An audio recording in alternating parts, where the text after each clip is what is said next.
跨海航行，用心讲述每一个故事。世界硬科幻巨著《大国游戏》，原著史蒂芬·巴克斯特。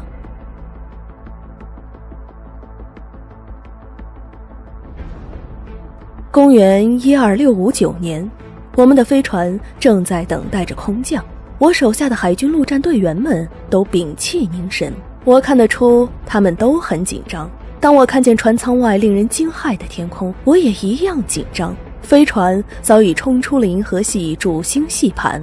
不久后，我看见了目标行星的恒星，那是一颗矮星，矮星旁边有着一群围拢在一起的飞行器。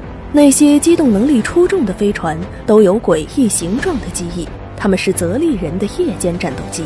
虽然对付泽利人是上将的事，不归我管，但我还是忍不住猜想，泽利人通常驻留在银河系核心，是什么把他们吸引到这么远的地方？况且这里是人类的殖民地。此刻，目标行星进入视野，那颗怪异的太阳已经暗得发不出多少光了，但行星上有许多高耸的火山正在肆意地喷发。从太空中能看得出，这是个悲惨的世界。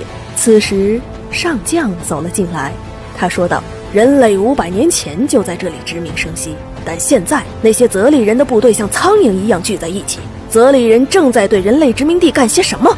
从今天开始，也许我们终于要开战了。事实上，我们的目标之一就是搜集泽利人破坏人类殖民的证据。但我看得出，上将的话撩动了人们的心弦。虽然人类与泽利人之间的紧张关系已有数百年，但泽利人从来没有攻击过人类的星球。人类的第3次扩张，经过7000年的发展，已经在银河中占据了一大片区域，征服并同化了遇到的所有外星种族，从未遇到过任何能进行系统性抵抗的对手，除了泽利人。他们是银河系中另一个强大的种族，盘踞在银河，冷漠而又沉寂。这种情形已经持续了5000年，可现在也许就是最终之战的开始，是银河之战的开始。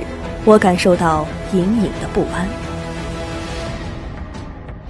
10分钟后，我们进行了空降。行星表面充斥着熊熊燃烧的山脉和滚石满河的河流。就在地面上的某个地方，有一位叫做蒂洛的大学士，他是2个月前送来的，负责收集火山爆发成因的数据。坦白地说，蒂洛的工作就是要证明灾难是泽利人造成的，以便将信息汇报给军事部门，他们将借此来发动对泽利人的战争。但不知何故，大学士切断了他的上传装置。我们着陆后与蒂洛进行了会面，他急切地告诉我们，这里有暗物质，这就是泽利人干预这个星系的原因。他们针对的并不是我们此地的殖民者，而是另有原因。我打断蒂洛的话语，命令大家赶紧撤离。随后部队登上了山脊顶部，接着山体底部发生了爆炸。凶猛的山体滑坡把数十亿吨岩石侵入了峡谷之中，山峰开口处那血色岩浆沿着山坡流淌。我意识到我们肯定很难离开这里了，于是我们迅速将蒂洛的资料发射到了飞船上，但蒂洛却不慌不忙地告诉我们，这个星球的恒星是一颗红矮星，但质量太小了，而且它衰老的速度要比曾经计算的快得多。恒星的组成成分是星际物质、气体和尘埃。最初的星际物质只是大爆炸产生的氢和氦，但恒星的内部出现了某些重元素，并在恒星寿命结束时将其抛入星际物质中。所以，随着时间的推移，星际物质成分变得复杂了，降低了恒星氢聚变所需的临界质量。所以，星际物质复杂的地方，其恒星的个头会越来越小。我看着天上，并不能十分理解他的意思。蒂洛继续说道，这意味着在这氤氲之中有某种东西，或者说某种动因，正在让星际物质变得更复杂。复杂的星际物质会使恒星加速衰老，而原因正是暗物质。暗物质就像重子物质一样，都是来自宇宙大爆炸。随着我们的银河系聚集成型，暗物质被挤出了主星系盘，并绕在银河外围的氤氲之中。它将严重威胁到银河系外围所有恒星的寿命。我思考着蒂洛的话语，问道：你说有一种动因正在加速恒星衰老，有什么东西正在使用暗物质？这跟泽利人有什么关系？跟这个星球的火山爆发又有什么关系？蒂洛并没有回答，他只是表示恒星的瓦解并非随机出现的，目前他也没有弄清其中的联系。他要求提供一台虚拟数据台。之后，蒂洛在找到虚拟数据机后，开始了查阅，并将我们的初步报告发给了飞船。当上将掌握了我的报告之后，他的虚拟影像出现了。上将怒视着我说道：你拖延了作战任务。所幸蒂洛的数据传给了我们，我们必须马上进行讨论，然后做出抉择。我们需要评估蒂洛的报告。我立刻明白了上将的意思，他要把泽利人推上被告席，借此发动战争。而我们今天提出的建议很有可能让地球促成重大决策，为此我感到深深的恐惧。之后讨论开始了，蒂洛开始发言。目前无法证明火山作用是泽利人行动的结果，并且也不是冲着人类而来的。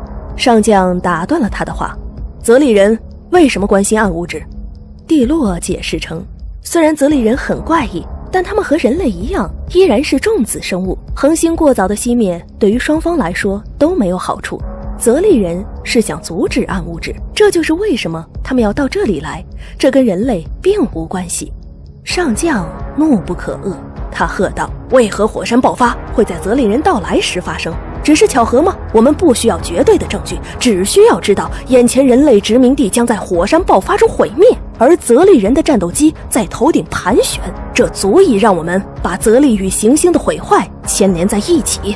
此时讨论会中出现了喋喋不休的争吵，一些委员认为军方在推销战争，并搜集一些片面的证据来挑起战事，而上将则面无表情。他说道：我们的部队一直在备战，这是我们的职责。看看这地方，泽利人都对我们做了什么？如果我们要取得长久的成功，人类就必须进行净化银河系，这就是战火将给予我们的。我看得出上将的辩论正在打动在座的人们。我有种感觉，人类联盟的各机构就像是一个个独立的帝国，隐隐地互相较量并变换着盟友。现在各部门都企图把战争作为获取利益的机会。上将还在高谈阔论，他已经彻底忽略了大学士蒂洛。蒂洛只好转头对我说：火山在这儿喷发，跟恒星并没有关系。过程是这样的，泽利人将暗物质从恒星中驱赶出来，然后大量暗物质聚集在这里，在这种暗物质密度之下，普通物质被消灭并创造出热量，这就是火山爆发的原因。泽利人是在拯救恒星，而不是伤害行星，对行星造成的伤害完全是巧合啊。可蒂洛的话语已经没有人在意了。上将没有理会蒂洛，他已经得到了他想要的。上将望向殖民地的居民，又开始了他的说辞。一番慷慨激昂的言谈过后，那些衣衫褴褛、满面污垢的人们犹豫了一会儿，随后他们开始为上将欢呼了。那呼声震耳欲聋，就像人类已经成了银河系的主宰一般。第二天，我们踩着冷却了的泥流开始撤离。我们穿过了泛滥的山谷，抵达了大都市。大型运输船正在那里等待接走我们。在我们升空的时候，山体又爆炸了。蒂洛意味深长地说道：你没法阻止一场火山爆发，它恣意流淌，这场战争也是如此。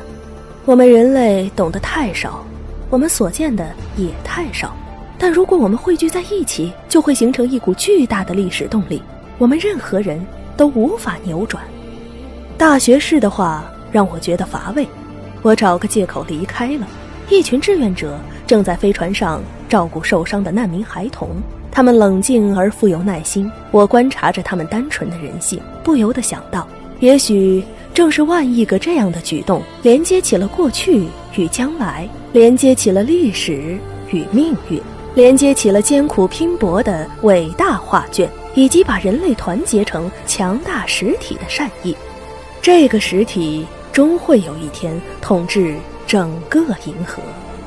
但转念一想，说实话，我已厌烦了地落的絮絮叨叨。战争，它波澜壮阔而又不可避免。我不知道人类殖民地发生了什么，我也并不关心。